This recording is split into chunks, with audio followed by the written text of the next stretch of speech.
جب اللہ تعالیٰ کامیابی کو 4 شرطوں کے ساتھ مشروط قرار دے رہا ہے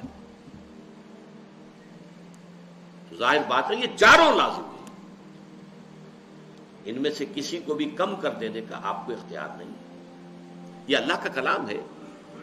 اس میں شاعری نہیں ہے، اس میں کوئی قافیے اور ردیف کی رعایت سے کوئی الفاظ بڑھا نہیں دیے گئے، اس میں کوئی مبالغہ نہیں ہے، یہ تو ایک ایک حرف اپنی جگہ پر اٹل ہے۔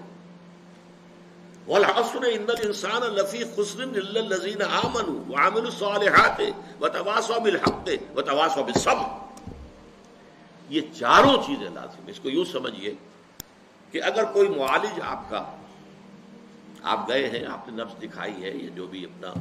تشخیص ہوئی ہے، اب نسخہ لکھا گیا ہے، اس میں 4 دوائیاں لکھ دی گئی، آپ نے اس میں سے اپنی مرضی سے 3 ختم کر دی یا 2 ختم کر دی یا 1 بھی ختم کر دی فرض کیجئے، تو اب یہ نسخہ اس ڈاکٹر کا نہیں رہا، یہ اب آپ کا نسخہ ہے۔ آپ کو معلوم ہے نسخوں میں یہ ہوتا ہے کہ ایک دوا کے کوئی سائیڈ ایفیکٹس ہیں جو خراب ہیں، اس کے کوئی سمی اثرات ہیں، زہریلے اثرات ہیں،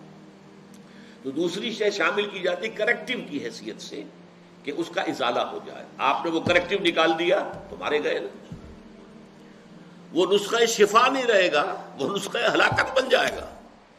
آپ اس میں سے کسی بھی شے کو ساقط کرنے کا حق نہیں رکھتے، بلکہ اس کے اندر تباہی اور بربادی آ جائے۔